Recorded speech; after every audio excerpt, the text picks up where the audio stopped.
Have you ever considered venturing into the world of cryptocurrency? Or perhaps delving into the realm of real estate lending business? Well, you're in luck, because today's episode is tailored just for you.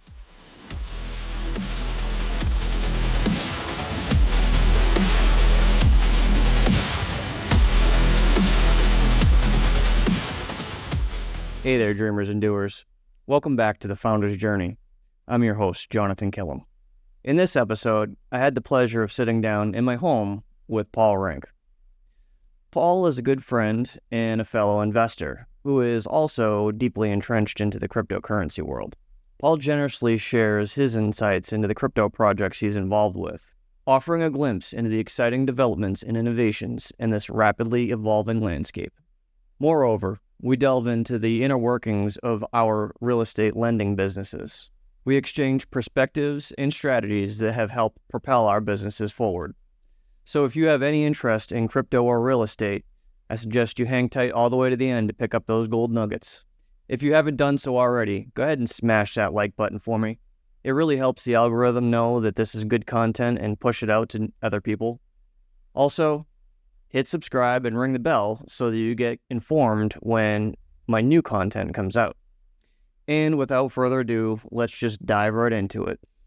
Welcome to my humble abode. Thanks for joining me here. Yeah, nice to make it out on the way down to Squad Up. Yeah, like I said earlier, I'm jealous I can't make it, man. I'm gonna have to live vicariously through you. You're gonna have to tell me how it went. So what do we got going on today? Not much going on. It's a rainy day. Talking to you today. I got the whole thing planned out with you, and I'm gonna go to the meetup that you're doing later for the Gators later on. So, what do you got going on? Well, I'm gonna go do a little bit of work on my rental down here. I'm checking out that. I'm doing walk through a home inspection. Might as well do it myself while I'm down here instead of paying somebody to do it and see what my house looks like after 4 months of that. And well, over 5 months now, but about 4 months of tenants living there. And then the meetup. We're going to do that meetup together. So that's my day. So I'm curious, is that a little bit different since it's a co-living space? Do you have to still give everyone notice that you're coming in, or can you just kind of walk in? You still have to give them notice. You're supposed to give them at least 24 hours. I had this scheduled a month in advance. So they knew I was coming in a month ago, and I also scheduled a little repair too on the exterior just while I'm there. It's not going to take me but an hour. I might as well just do it myself. I don't do much of my own work, but this one was something that I could knock out really quick. So, how's the business selling going? Any bites on that yet? I do have some bites, but everyone that wants me to sell or finance them isn't really somebody I can sell or finance. New business owners, nothing to go after really if they default. Who knows it? I take my trailer back in my truck, that it's even worth taking back. I guess we should let everybody know what the heck I'm talking about, right? Yeah, we should good. So I run a mobile axe throwing business, and all my other businesses, for the most part, that take my time are in real estate. So I am selling off my least profitable and most time-consuming business, essentially. It's a lot of fun doing it, and I really don't want to sell it because it is a lot of fun, but it doesn't make me all that much money.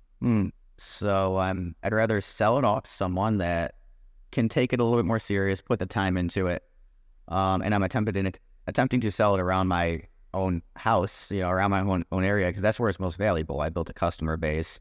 I built up my social medias. I have my website built up, which really that can sell anywhere. My trailer, my truck.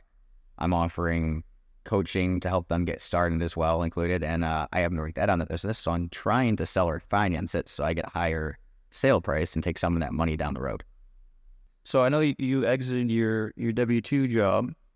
Your rentals are bringing enough to sustain you at this point, huh? Between a little bit of private lending, rentals, and I do a lot of little side gig stuff that I have a lot of sources of income coming in from various different points, but I don't look at it as supporting myself out of the rentals. All my other stuff brings in enough income for me to support myself. And the biggest key to leaving my W-2 job was right before I left, I bought a duplex, taking advantage of one of the new lending programs that we have now with a 5% down and 2 to 4 unit owner occupied. So I am now completely wiped out my housing expense. So I have person renting out a room in my 2-bedroom, 1-bath, and the upstairs is a 1-bedroom, 1-bath, and that's running out, and a couple $100 a month I'm paying at this point for just utilities. But that person is moving out in a few months, and after that, a little bit of rehab, putting up to market rent, I'll be making money like in that. So you said 5% down, but what's the interest rate? So the interest rate is a little high because I bought it, January 2nd I closed. So my interest rate's 7.25%.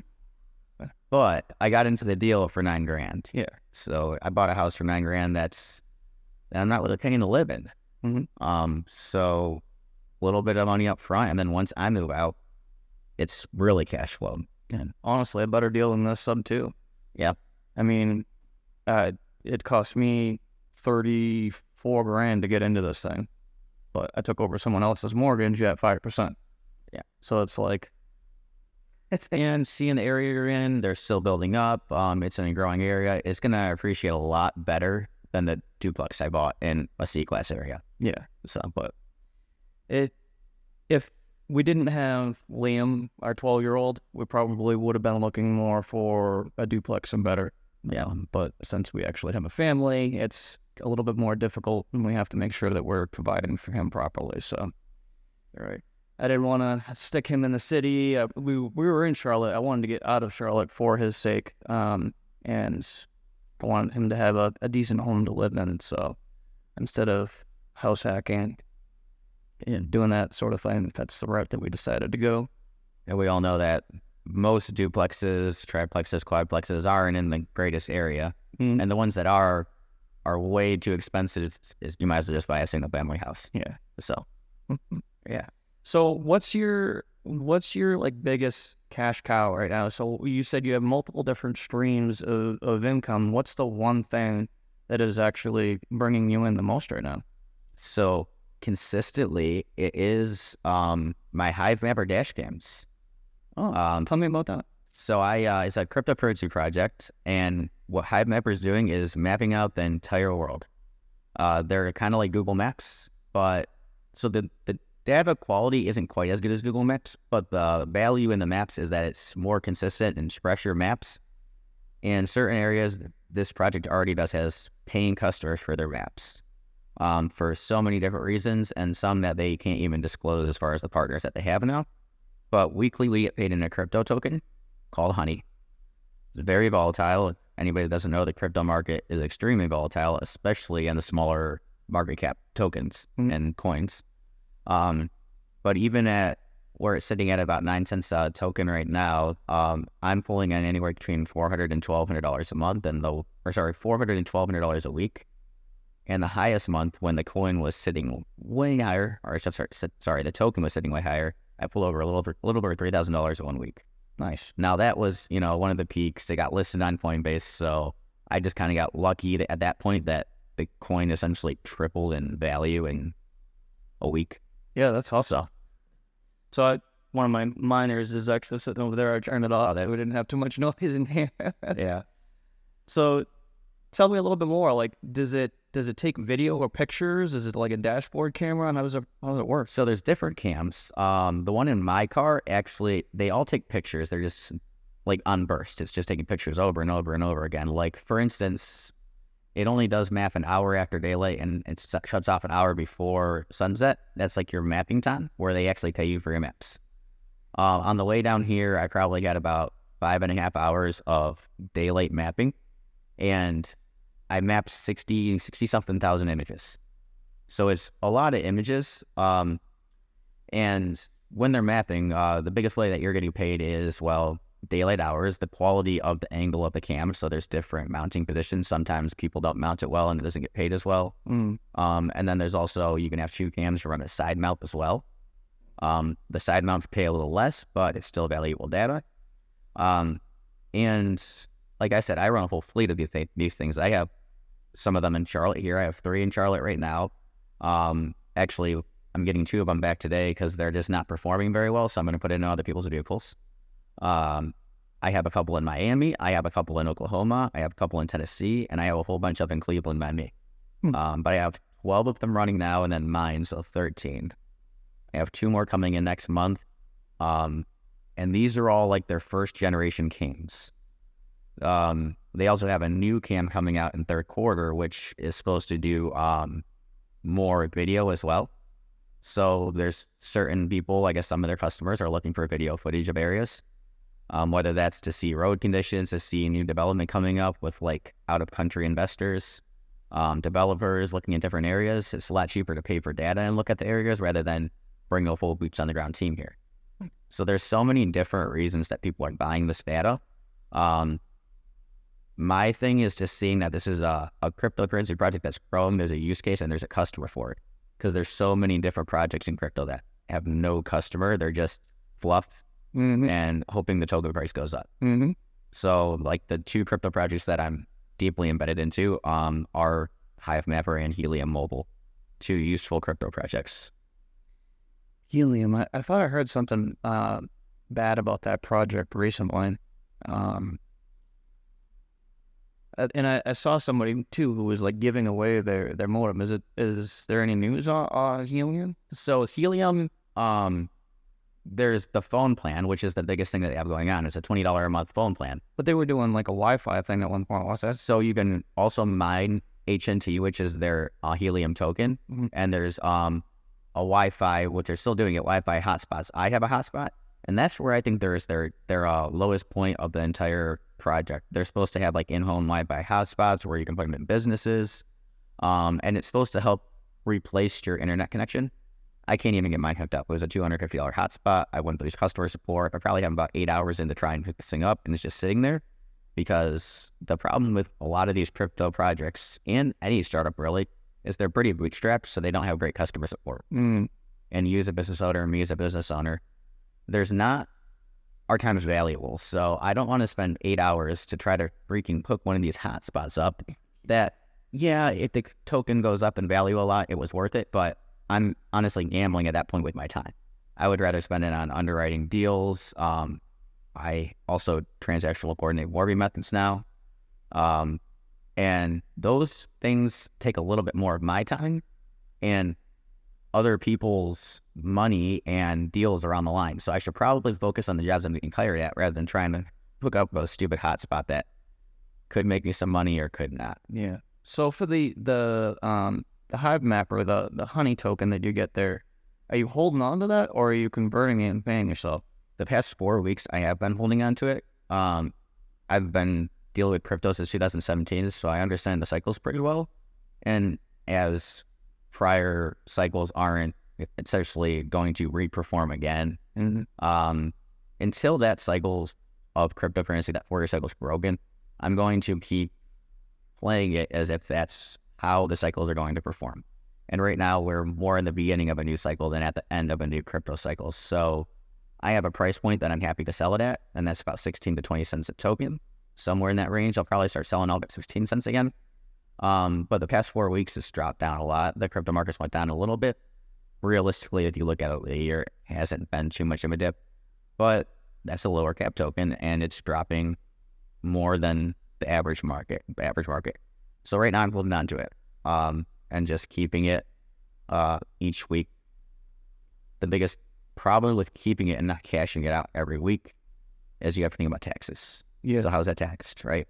You want to hold on to it for more than a year if you don't want to get hit with short-term capital gains. So you could look at it two ways. I mean, even if you sell it off within a year, you're paying taxes, short-term capital gains, but that means you made a profit. The biggest thing is every single Thursday, because I get paid every Thursday, and the wallet that it gets paid into is called Phantom Wallet. There's no aggregate or tracking software that can let you link Phantom Wallet to pull all your transactions. So I have to manually put those all in a spreadsheet and look at my cost basis, because my cost basis is very important. I have earned income with this token. It's actually, something that you're working for. So my cost basis, when I get in every Thursday, at whatever time it is, I have to find out what I actually earn that token at. So that's one factor. If I sell it right away, I'm selling it at my cost basis. I have no short-term, long-term capital gains, no capital loss. But if I hold it, I'm paying earned income on what I make it at, whatever I earn that token at, and then anything over it is capital gains. So there's a lot more, and I had to build out spreadsheets, which took time. Now I'm tracking everybody in my entire fleet as well. Yeah. So, And you could take expenses for the transaction fees and stuff like that as well, right? you can, yeah. And it is on the Solana blockchain, which anybody that doesn't know crypto, Solana has its problems here and there, but it's a cheaper, quick blockchain on transactions. The transaction fees, like, you're talking about like a third of a penny. Like, it's so cheap. Mm-hmm. So the hardware for the Hive Mapper, do you have to pay for that up front? I do. You do? Yeah. Okay. So the first set of cams, they had a cam where it's collecting data and uploading, and you can't download the data yourself. Like, if you got in an accident, you can't get a hold of that data. But there's a second one that costs just double the price that actually has a memory stick that you can pull out, throw on your laptop, say you got in an accident, and pull your own data. Good. I have that one in my car. I was willing to pay twice as much for a cam to have that. When I'm buying these for a whole fleet, I'm sorry, I'm not giving those people that as well. It doesn't pay me any more for the images. Yeah. So, and I bought them in bulk, so I got a pretty big discount as well. So, my 12 cams that I bought to this point, it came out to about $250 a piece. When my token was higher and I had my first couple cams mapping, some of those people were paid off in 2 weeks. Oh, wow. And I give them a 60-40 split. So I get 60%, they get 40%. And then once they pay off my cam and the mounts and everything that I buy for it, it flip-flops and they get 60 and I get 40. It's a good deal. I think so. I mean, I get them to map quicker and take it more serious because they're going to get 20% more once they pay out that cam. Mm-hmm. Yeah. So it sounds like you got a pretty good pulse on the crypto markets. What do you think about the Bitcoin halving that just happened yesterday? I think we had a lot of upfront market movement in there. And after almost every single halving happens, if people don't know, the Bitcoin halving every 4 years, about the supply of Bitcoin that gets created, put into the market, gets cut in half. Mm-hmm. So it's already a scarce asset, and it becomes even more of a scarce asset. There's usually a delayed reaction to that. We also had the spot ETF recently come into play as well. So I think a lot of the demand is kind of front-loaded, and the halving kind of had a secondary effect. It wasn't like, I think kind of got lost this year. But the reaction to the halving doesn't usually happen during the halving. Mm-hmm. It usually happens a couple months later and builds into the end of like this year. And then the following years when we see that bull market really kick off. At least previously. We'll see if that continues. So my side as a miner, what I see from the halving, and I don't have Bitcoin miners right now, I'm doing the GPU mining, is your profitability immediately goes down. You cut in half. Yeah.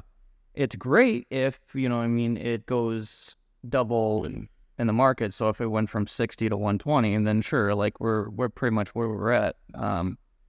But your equipment now is becoming obsolete. Yeah. So you paid, some of these machines are like $30,000, $50,000, $80,000 for one ASIC mining machine. And now every 4 years, it's like they've got to put new machines out if we even have the technology for it. And the latest and greatest stuff is like it's barely keeping up with the cost of electricity. Yeah, that's just the problem. We're saying that when the halving happened is people that are mining Bitcoin, which realistically at this point, anybody that's mining Bitcoin is the big houses. It's not the little guy all over like mining in your house anymore or off your laptop. Like if you don't have a complete huge mining company, you're not going to keep up. So messed up because the whole point of this cryptocurrency thing was a decentralized system. Yeah. And now we're pushing closer and closer to the centralizing of it. And it's crazier. It's just it's a wealth distribution. It's going to a different set of people now. Mm-hmm. And that's almost anything that happens in the world if you think about it. When somebody starts something new, people that are early are going to reap the benefits of it. Yep. It is decentralized. So so anybody can do it. So the people that took advantage of that in the early stages and really built on this and believed in it are the ones that are reaping the rewards. Mm-hmm. You can technically still mine Bitcoin in your house. It's just not worth it. Yeah. So, it's about $60-something thousand per Bitcoin to produce a Bitcoin now after the halving. So, yeah, that's rough. And here it's like 14 cents a kilowatt. Yeah. So, I mean, it's still somewhat profitable. Like, it's just not what it was before the Ethereum merge. Yeah. So when I was running the GPUs to mine Ethereum before they changed from proof of work to proof of stake, I was basically like a 1-to-1. So if I mined $100 worth of Ethereum, $50 went into my pocket and $50 went to the electricity company. Yeah. Now, like, nothing is like that anymore. Bitcoin or any of the other altcoins that you can mine, it's just a small margin if you're making a profit. Yeah. But usually I'm holding on to it and hoping that eventually it goes up. Right. And prior performance says it should. Yeah. Like I said, that doesn't mean it will, but you just have to keep pulse on the market and see where it's going, because so many things can change. Now, when like Ethereum went from proof of work to proof of stake, that is making the network more secure. As a miner, it sucks. You might have this Centralized, though. Yeah. So when you were having all the GPU miners mine it for you, it was decentralized. It was spread amongst all the people. Now you've basically made it so that only a very select few people can actually do the mining, because those staking pools, you've got to have something like Ethereum, or 32 Ethereum. 32 Ethereum, which around. equals out to be like $60,000 or something crazy like that. Like, the average guy can't do that. And the kicker about the whole thing is, like, if your systems mess up any of the blocks, if any of the information has an error in it, you can actually lose all that money that you staked. So your 32 Ethereum can go like that. Yeah. And then, so Ethereum, the company, they're regulating this whole thing. So it's not decentralized anymore. It's the good old boy system. The people that they have basically doing the staking, because they can wipe out wherever they want. Yeah, and that's why realistically, Bitcoin is still the only decentralized cryptocurrency. Mm-hmm. And every country is going to have their own regulations on any different cryptocurrency, whether it's a token, a coin, whether it's centralized or decentralized. If there is someone even partially running that company, it's not completely decentralized. That's why, like, realistically, I don't see how Bitcoin can stop. They can wipe out, they can make laws in different jurisdictions, regulations, but you're going to be driving away so much demand. They would have had to do that so much earlier to be successful in wiping out Bitcoin. Well, BlackRock is involved now. It's not going to happen. It's not going to happen. That's what people are like, oh, they get scared about all this stuff. I'm like, you have the biggest investment company in the game with a Bitcoin ETF. Ethereum is coming next. I don't care. And everybody says Ethereum is going to have a spot ETF too. It's not going away. Yeah. And when we see these dips in the market, those are just buying opportunities, in my opinion. I'm buying every single day right now. Yes, I invest in real estate. Yes, I lend, but I have my fingers in a lot of different places. And just because I've done so much upfront work understanding the markets, I'm happy to buy right now when people are freaking out. Mm-hmm. Yeah, that's what they say, is when there's fear, that's usually the best time to buy. Yeah. And when everyone's like, buying in mass, that's when you want to sell it. Yep. So yeah, I mean, I would say probably about, at this point, 20% to 30% of my income and wealth is in cryptocurrency. Now, there's a lot of ways to protect that as well. I've lost well over 20 grand trying new things in crypto. Now, some of that wasn't 20 grand when I lost it. It's worth 20 grand now. Like, I have a half of Ethereum locked in a MetaMask because I was playing around with different protocols, and somebody probably got a hold of it because I could not get back in anymore. Half the Ethereum now is, $1,800 or around that, maybe a little bit less. Yeah. But it'd be nice to have, just throwing $1,800 away. Simple. Yeah, I've seen some people lose a lot of money. So when I was still in law enforcement, actually, we had a guy who was trading, and like an idiot, he had it in his exchange about $250,000, and somebody did a SIM swap on him. So they got a hold of everything. And they were able to change all his passwords, all his email passwords and stuff like that, and get into his exchange. And pulled out everything and left them with nothing. And there's ways to protect yourself against that as well. There are, of course, but not everyone is smart enough, and they think like, I just want to get into this thing, and they want to hit that easy button, and just keep their money on the exchange. But no, you need to have a hard wallet, otherwise you're not safe. And then that's where self custody comes in. And I've screwed up before and lost coins in hardware wallets where your seed phrase is, that's the key to that's getting back into any of your wallets. If you having a one laptop, that laptop goes down, well, you better have that seed phrase or you're not going to get back into your wallet. Yep. People think that they want to be their own bank until they realize how much responsibility that takes. But there are simple ways, shouldn't say simple, there are ways to protect yourself pretty safely staying on exchanges that's still centralized. But like to avoid a SIM swap, now you can't do this with like Helium Mobile or some of the online only carriers that don't have offices, but you can actually have it set that you have to go into a physical store in order to do a SIM swap. So they would not have been able to do that without going to the physical store and having all of your information. They don't have your driver's license. I guess you can get through all of that, but it makes it a lot harder if you make that extra step for them to go do. Because likely the person that lost it on the SIM swap, that person was probably not even in the state. Or maybe not even in the country. Yep. So a lot of things have changed since all of this because the cell phone companies saw what was going on, and a lot of stuff was like insider too. So there were people that were getting paid off that were working for the cell phone companies to do things while they were on the phone for people that are like, oh, why are you $10,000 right now if you swap the SIM for me? Yeah. And they would do it, of course, because they're probably out in Indonesia making pennies. Yeah. So the cell phone companies have made it possible that you can lock your SIM and do what you're talking about, but that didn't exist before. No. Yeah, and then there's also other ways like I'll say it. I don't have. There's text message two-factor authentication, which is really not helping you at all. And then there's the two-factor authentication apps like Google Authenticator or Authy. There's multiple other ones. And a lot of people make the mistake of keeping those on the same device that they have their crypto wallets on. And if somebody does get a hold of your phone and can take control of your phone, well, guess what? They can take control of your authentication apps. So having them on a completely separate device that I don't even have connected to the internet is your safest way. Like if you're going to keep your money on your exchanges, because some people don't want to take that self-custody route.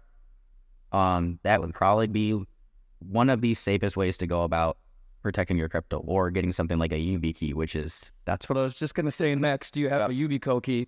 No, so I don't, but I also have some hardware wallets too. And there's so many new hardware wallets coming out with different types of security and different types of ease of use. But the more ease of use for any hardware wallet, the more unsecure it is, really. So yeah, I use encryption keys because look at all the people that have like their Facebook hacked all the time. And then if they can do that, they can get into your Gmail too. We have so much information on those two platforms right there that Yubico key is worth it. And I only paid like $40 or something like that for it. And it's safe to me. I never have to worry about somebody, getting a hold of my password when getting into my accounts, because if they don't have my hardware key, they can't get in. Yeah. And it's a pain in the butt for you.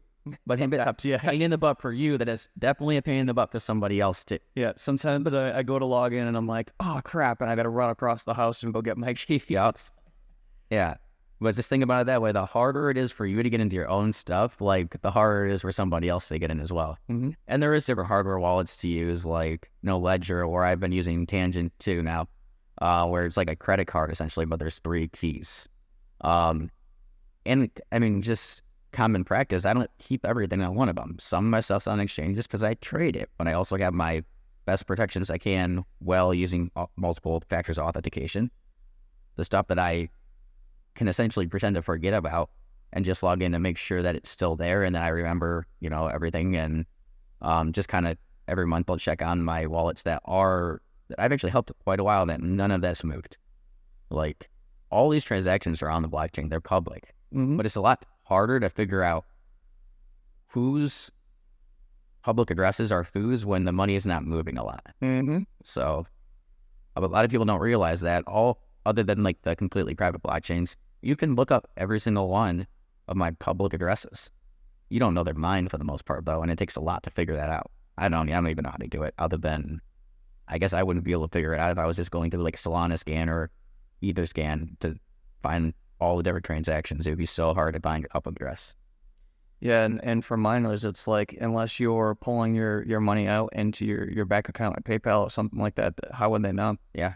So I'm mining it into a wallet, transferring it into a hardware wallet, and if it just sits there, the government has no idea because I'm not doing the KYC, the know your customer thing. I'm not buying or exchanging or any of that stuff. So like, I don't want Uncle Sam knowing about my stuff. Yeah. No, I do.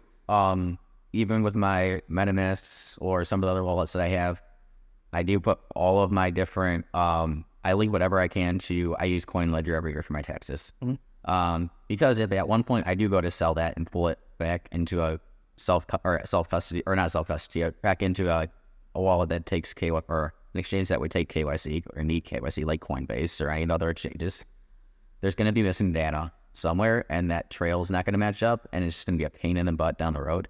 So I figure if I made the money, I'm just going to deal with it. And if I have to get taxed, I have to get taxed. The 1 year in the last bull market, I had a $57,000 tax bill. So, I mean, that was good, but that was a check that I knew was coming. I didn't think it was going to be that much, but I'm like, I'm probably going to pay about $40,000 this year. That was 57.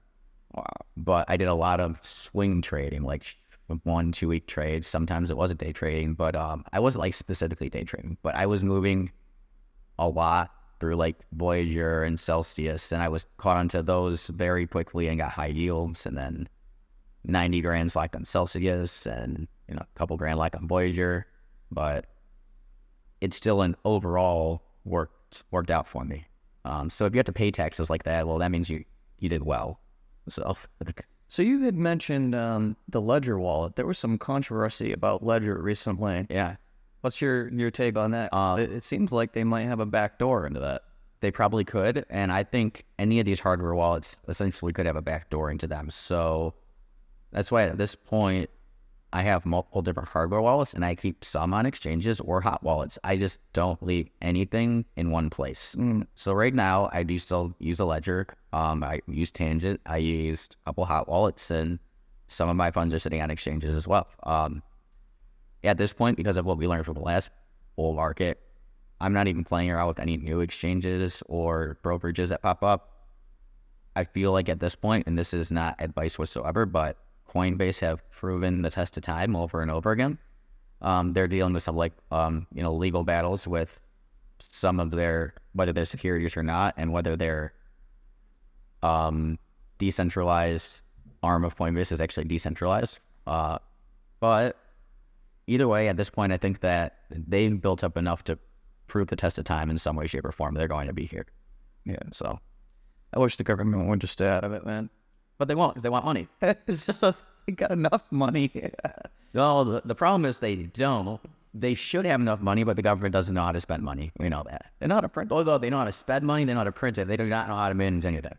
So, yeah, I want it to be decentralized. I want it to be the way that it was intended to be, and the way that it keeps going is like more and more regulation and stuff like that. I don't like it. And even like we were talking about the miners coming into the picture, and those are getting more and more centralized as the bigger and bigger miners. A lot of them are publicly traded now. But there's no way to stop that even in a decentralized world, because you're giving everybody the power to figure out and do it themselves.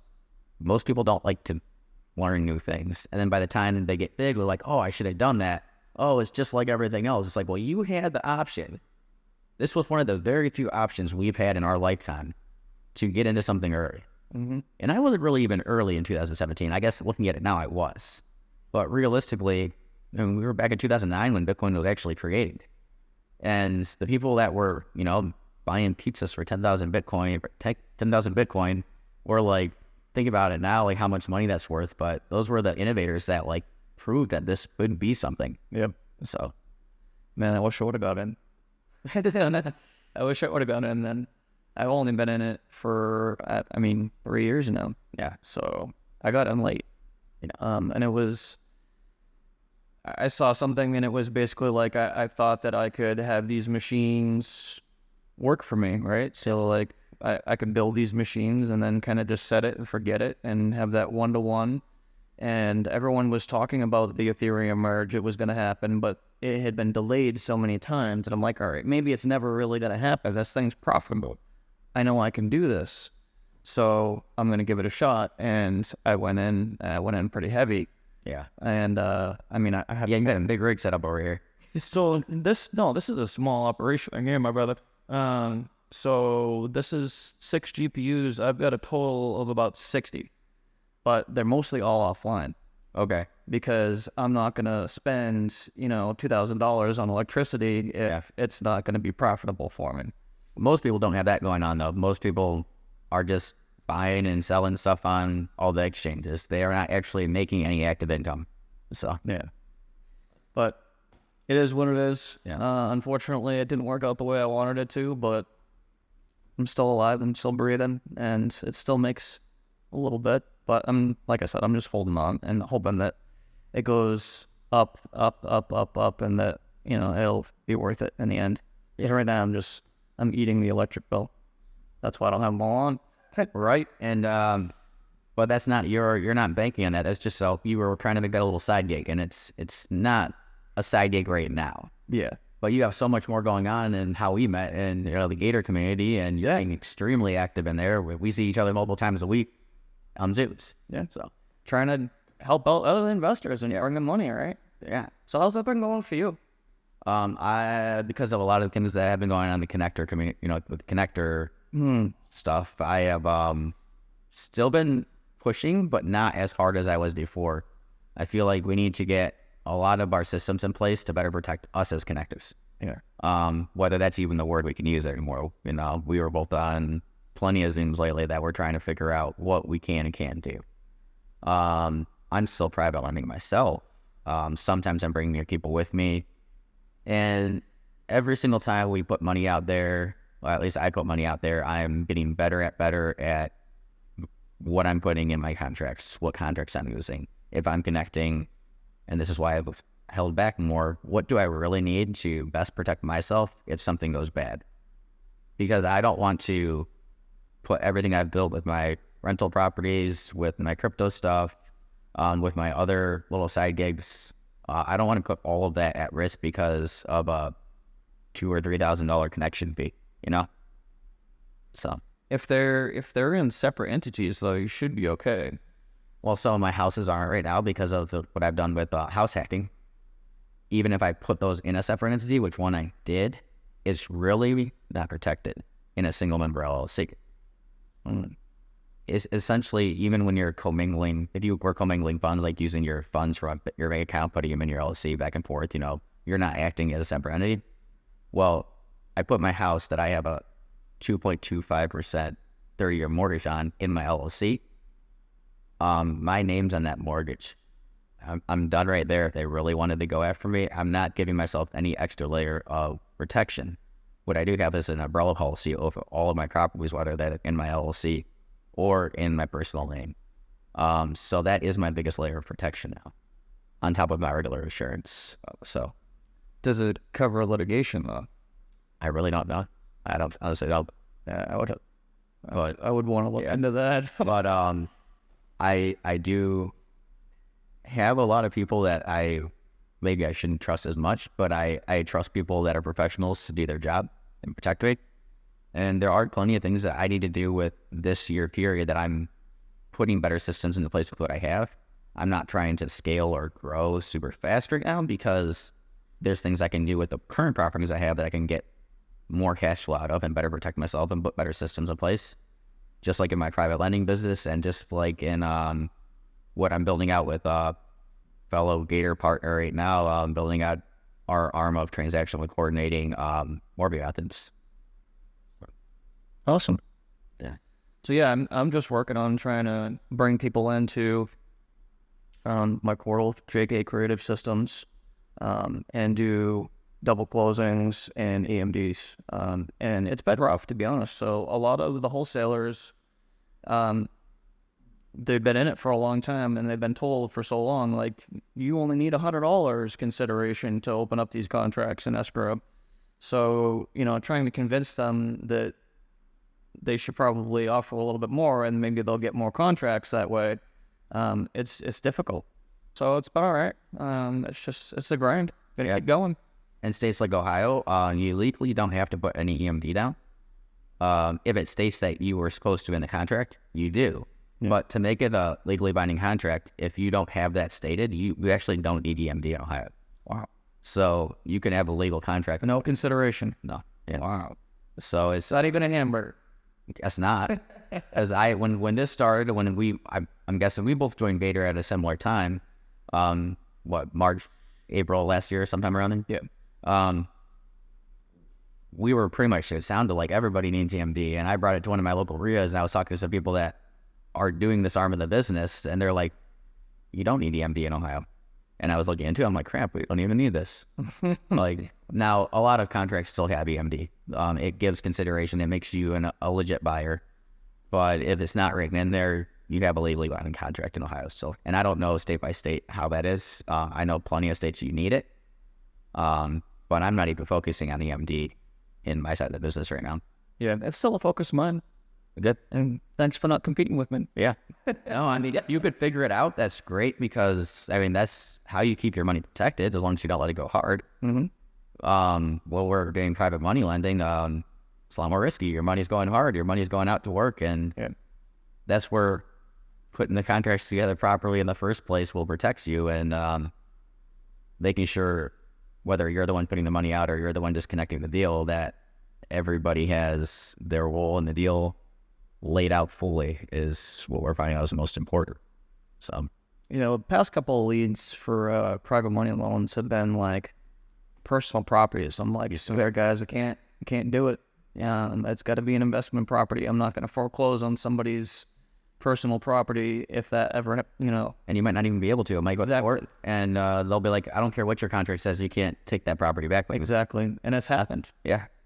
So we're not protected as investors, so that's why we're not doing it. There's only, the big companies that are doing that. So yeah, where they have a lot more overhead and they can take that hit if it happens. Exactly. Yeah, I mean, we can put that all in the contract, and title will, they'll push it through. But if that does go to court, we're not going to win that battle. Exactly. So that's why we're not able to do that. So those leads have been dead, but still looking for more people. I don't know about how you are when you're looking for private money lending, or looking for even deals to connect, whether it's your money or someone else's going to work. I personally don't bring any deals to people that I have that want to put capital to work, or my own money. I'm not going to bring them anything that I would lend on myself. Mm-hmm. And that makes a lot of those deals that people want funds for, they're just not deals. They have to have everything go absolutely perfect for them to make money. If one little slip up and they're in a hole, and I'm like, you guys shouldn't be doing this deal. So, it's 99% of the time it doesn't work out. Yeah. And I wish that people would just be more realistic or educate themselves, because it wastes everyone's time. And it's frustrating for the people that, they have the funds or the means and they want to help people, but then they spend all that time in the underwriting and they're like, well, wait a minute, we can't do this. We're not protected. Or our investors aren't protected. So, you spent, maybe 2-3 hours on this thing, and then poof, like, for what? You just, nothing. And that's where a lot of the systems come up in like on the front end, job forms and your checklists, to find ways to cut deals earlier and not waste anybody's time. Because when I did start this, we have had deals completely fall apart that were 3 weeks into a deal. And sometimes it's even your private money lender or capital partner coming into the deal that gets cold feet. Mm-hmm. And I'm like, hey, I verified that you have these funds in your account, because I do ask for a bank statement showing that you have the funds you say you want to lend. Now, could those funds leave their account between when they show me that and lending? They can. We're not starting a fund here. We're relying on that for them to ride their money over. We're not seeing their money at all. But some of the new private money lenders, they think they want to be a lender or a capital partner, and they get to that point where they have to wire those funds, and then they're trying to find every little freaking thing that they didn't request up front. So many of these things that people request, we're just throwing them into our checklist and be like, and asking these up front to the borrower, like, if this does come into play, do you have an issue with this? Personal guarantees, joint venture agreements, so many of the things that we use. I mean, deed of trust, whatever it's called in every single state, this varies. That's a given. We have to protect our capital somehow. But we ask a lot of these things that may not come into play from our borrowers now, just to see if, pending that does come into play, will you be okay with this? Will you work with this? You know, maybe joining an LLC. So I don't know what you've done with your checklist, but we've driven away so many deals that could have actually been potential deals because the borrowers just didn't want to deal with it. Yeah, it's the same thing. You learn by doing. Yeah. So the more you go through, the more you see the red flags, and the more you're able to push through and dump the ones that don't make any sense. And like I said, 99% of them don't make any sense. Yeah. The better your checklist get up front, the less time you're wasting on the deal, if it's not a deal. I should say the opportunity that somebody brings to you. And it's not just with lending either. Like a lot of the wholesaling deals that we see on Facebook and that get put out in the emails and stuff like that all these wholesalers do, they're usually only in those groups because they didn't survive the first round of the people that are supposed to be their hardline buyers. So they're hoping and praying that if I put it out in the group that some sucker is going to pick it up, because it doesn't make any sense. Yeah. And then you go in and you look at like the comps and stuff like that, and they cherry pick their comps, and none of it adds up. Like you do your own due diligence on it, and it's like this whole thing is just trash. What are you doing? Yeah. No, definitely. Like where you're sitting right here at your house, for example, like you're in a development, they're building houses here, but you go down to the street and take a right or left, it's not developments, right? Mm-hmm. Well, at least I know not to the right. If they take a count around the corner, for this house or house on that side and try to pull count from over here, it doesn't make sense. This is a development. It might be 0.2 miles away. That's not a comp. Mm-hmm. So, oh yeah, I've seen the whole gamut. So I've seen them that, they're 30 years older or newer. I've seen not even the same bedrooms and bathrooms, miles in distance, highways in between, like. And in some areas, that's what makes it hard. Sometimes that 3-bedroom, 2-bath, your best comp is a 4-bedroom, 2-bath. If it's in similar square footage and similar vicinity, it might be a better comp than that 3-bedroom, 2-bath with the exact same square footage 2 miles away. And the year is really important too. Exactly. So there's so many things that you just get better and better as you're comping yourself, that sometimes it's not the perfect match, but you kind of have to play with the numbers and see what this can go for. Also talking to the local realtors in the area, the experienced ones, that if you can get them to give you the time of day, being someone out of state just trying to really get information, maybe they'll help you out with that. But it's sometimes hard to pull comps. I mean, but yeah, your borrowers are always going to give you the ones that work for them. So yeah, I've run into that plenty of times. It's just, for me, it's like I don't want to work with those people though. Like if you're going to bring me some bad information or come across as deceitful, I don't want to work with you. So now I've pushed you way, way, way, way away. Yeah, I mean, there's still the potential that I could work with you, but you had better bring me like this big shining star. You know what I mean? It better be amazing, because you've already been put on my list. Yeah, or wholesalers. Honestly, I don't even look at wholesalers' comps. I'll run my own comps, and then I'll see if any of those comps actually match up with theirs, but I don't even look at theirs first. I'll run my own comps, because first of all, most wholesalers shouldn't even be comping properties, so they don't know what they're doing. Mm-hmm. And that's what, just like any market, wholesalers, those wholesalers are giving people a bad name for all wholesalers, because they're just getting properties under contract and they can't find an end buyer. Mm-hmm. But the wholesaler should know how to comp, and the other part of it is, we may end up finding ourselves doing other deals and maybe not just, buying property from these wholesalers. So a lot of these wholesalers are investors as well and have portfolios and things that they want lending and funding for. Yeah. So it's like your reputation is everything. So if you're not coming properly with the right information and doing the right thing, then it doesn't work out for you well in the end. I mean, the good wholesalers do know how to comp.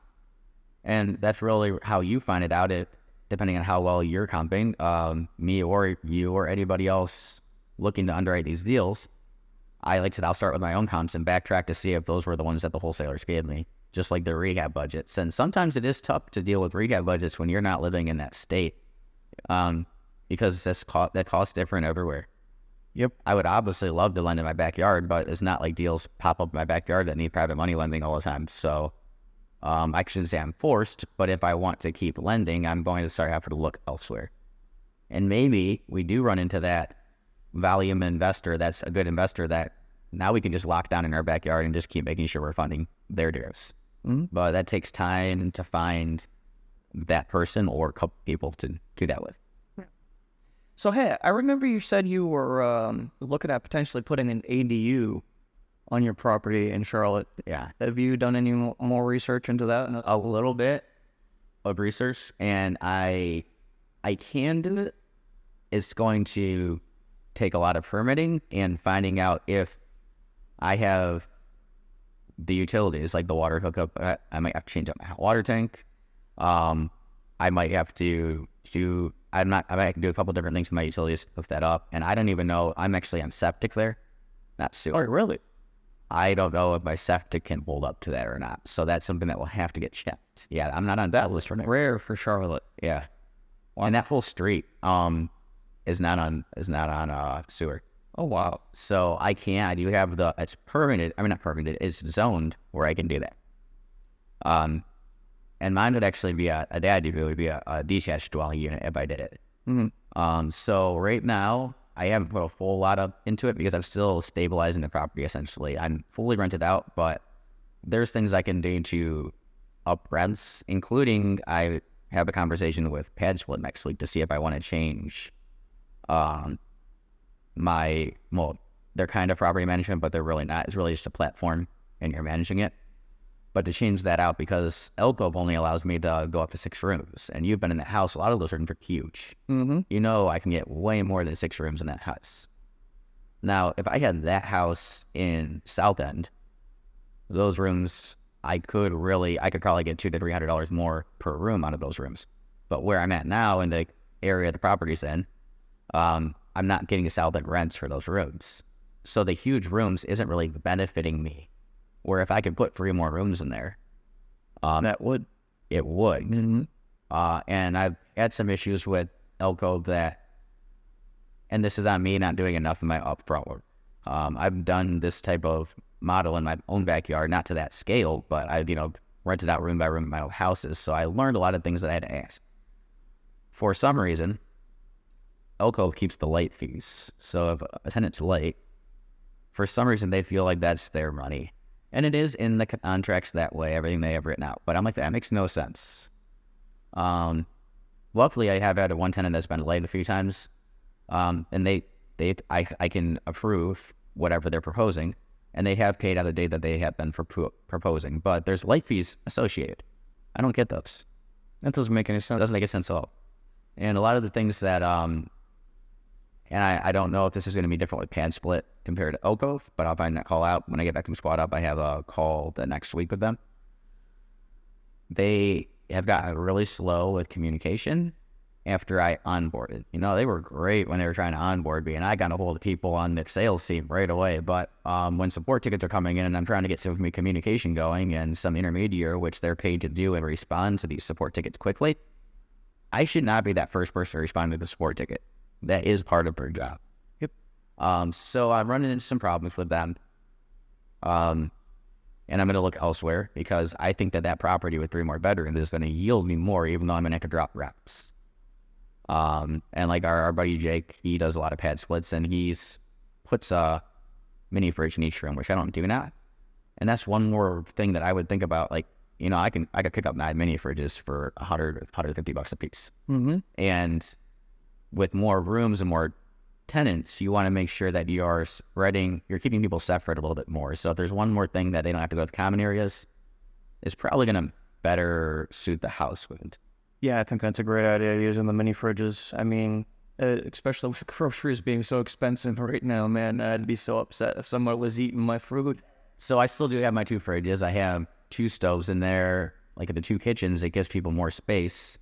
The one thing that I'd be curious, and I haven't had complaints, is I do have one washer and dryer. You had 3 more people in that house. There's got to be some kind of laundry schedule. And the way it's drawn up in either model, the tenants need to figure that out. That's not my job to tell you when you can do laundry. Yeah. And I already knew this going into it. When you do these type of strategies, they're a little creative. You're going to have more work. It's going to be more time consuming. You're going to be answering, honestly, stupid service requests that aren't even service requests. They're tenant properties. And that's what this platform is supposed to be, the intermediary, and they're not doing a great job at it. So is Passport going to do a better job? I really don't know. But I'm at least fielding a call to see what I can do to stabilize the asset I have now. Not only stabilize it, but increase rents. Maybe that's going to cost me another $5,000 to put a couple more rooms in, but maybe for the long haul, that's worth it. So honestly, I've been asking around about property management companies in Charlotte and doing research. I haven't found any that are like outstanding. Most markets aren't. Yeah. So I don't understand. Like, there's got to be somebody out there who could see that there's such a lack in the market and come in and, do an exceptional job and build something big. See, the problem is for anybody to truly do in any market to do an amazing job being a property manager. First up, them being an investor is important themselves because they understand what's needed. But it does take a lot more time and a lot more dedication and focus, and which is going to cost more money. So they could try to say they're going to do all these things, and maybe they will, but they're going to have to charge a higher fee to do so, and they're not going to get many clients because most people are going to go for the middle to cheaper route. They're going to try to blame the property manager, but it's their own fault for going with the cheapest. Yep. Just like we do with repairs. It's just our nature. And you learn as you go along. But that's what's the hardest part about property management is the best is definitely not going to be cheap. And the best might not even be like a huge property management company. It might be somebody with 40 or 50 properties. I've learned on all my long-term rentals that I'm using a property management software that it's as good as you build it. So you can build your team in there. They do deal with calls, and they've been great doing this service calls and coordinating. Mm-hmm. But you need your teams built in there. You need your agents. You need all your contractors built in. Then you need to list them in order of who you want them to call first. And I'm paying $28 a month per property. I have a base fee, and that's like, I think, $40 a month. But after that, it's $28 a month, and they do all the service calls. But you have to do all upfront work on building your network in there. And if you don't have a network, well, you have to build that network out. So, what's that software? Hemlane. Hemlane? Yeah, Hemlane Property Management. Yeah, they have done a really great job, and so far that has been by far the only software that I've referred to people. And I've taken, I've went through multiple different softwares, and every time you change, it takes time to rebuild it in new software. But I've really liked that, and the more and more I build in it, I'm not even using it to its full capacity, the better it's going to be. Like, you can actually have your all your service professionals invoice you in there. Even anything that you take in payment offline, you can update in there manually, and you could have your complete records for your taxes out of Hemlane every single year if you want to keep everything in that software. That's convenient. So, and that's something that I have not done yet. I haven't kept everything there. I'm still running my books outside of Hemlane, but I really should start using that software to its full capacity. It's another thing that takes time.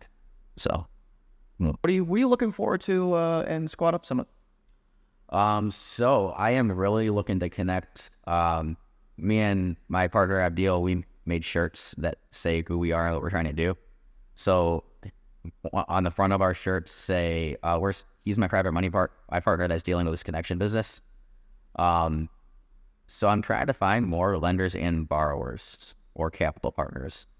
and seeing what their requirements are. So we have now our drop forms and all of our systems in place. We have our drop forms for borrowers and lenders, and a lender of our video that we can just, our handle for our on our digital business cards.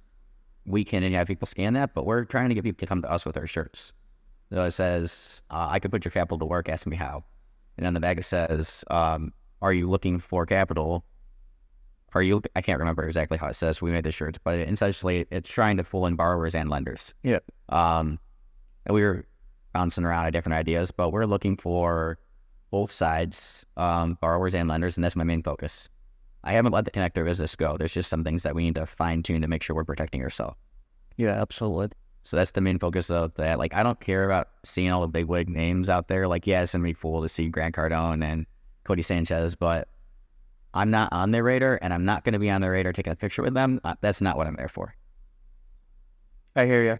No, you're there to grow your business. Yeah. That's what I would be there for as well. The networking is really what it's all about. Yeah. I could care less about watching any of the people on stage. If I got a chance to take a picture of somebody, sure, I'll take a picture with them. But it's not what I'm there for. Yeah.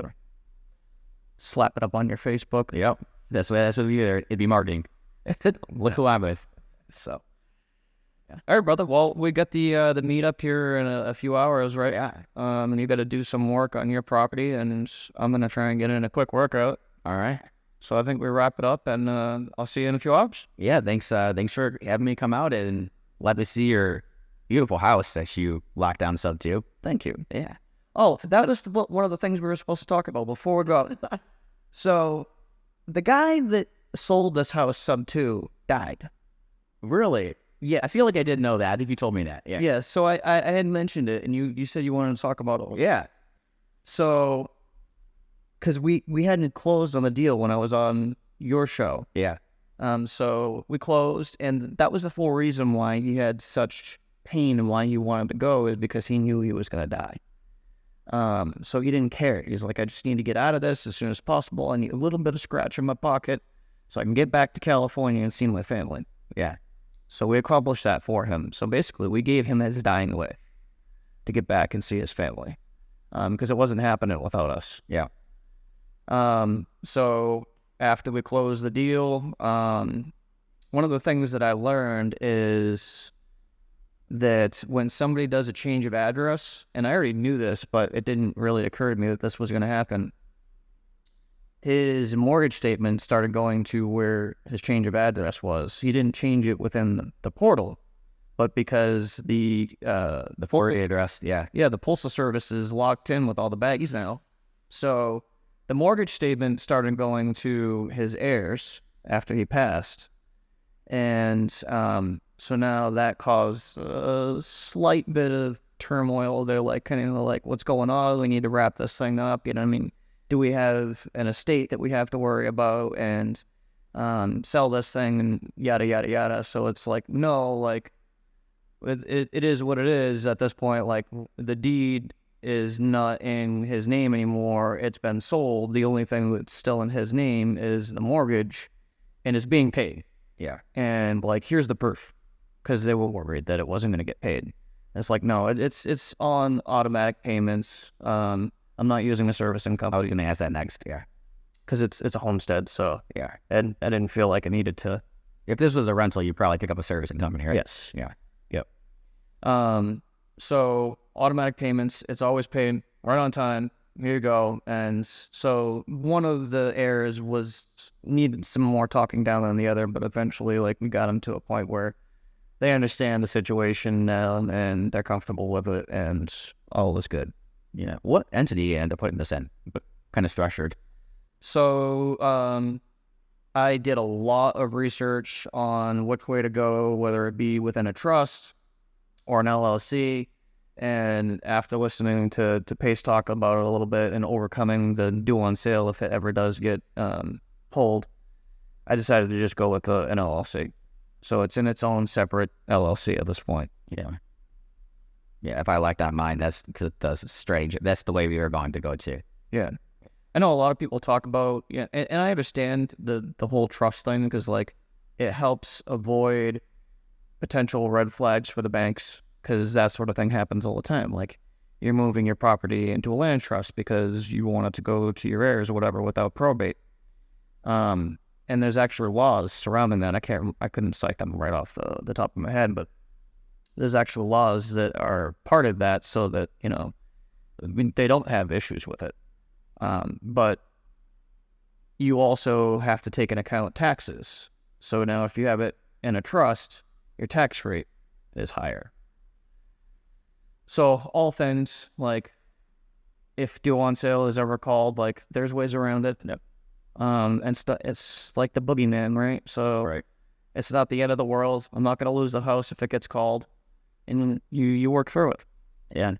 Yeah, there's a way to fix anything. And for the amount of times it gets called, is it something to worry about? Like, that's completely up to your risk tolerance as a buyer, I guess. Handsome. Yeah. Yeah, it's very rare. So what was it Pace was saying? Like 1% of his properties have had the due on sale clause pulled on it, and every single time that it's happened, in a handful of times, he was able to work around it. Yeah.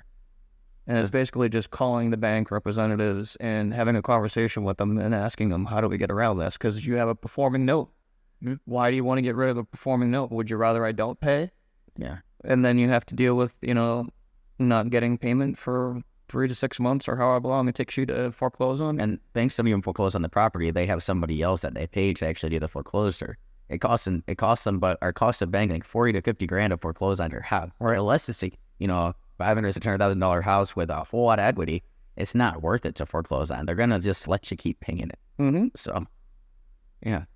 And most people that buy sub 2 deals, there's not a whole lot of equity in the deals for the most part. Sometimes there is, but for the most part, an average sub 2 deal, there's a reason that they're selling it at sub 2 rather than just selling it on market. Yeah. So, Yeah, if it's got equity in it, they're going to do some kind of a hybrid deal. yeah.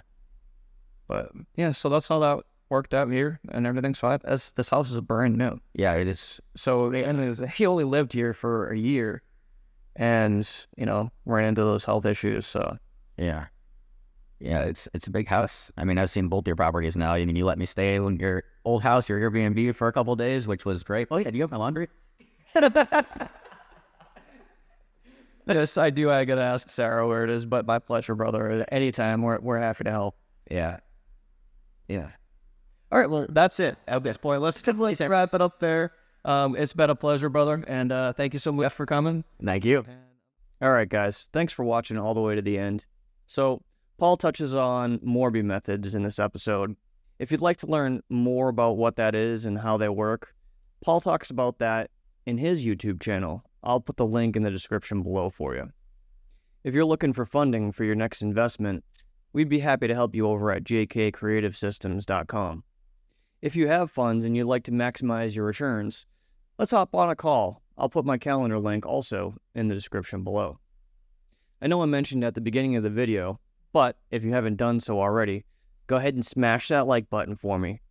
Hit subscribe and ring the bell. This really helps the algorithm know that this is good content and to push it out to new people and grow my channel.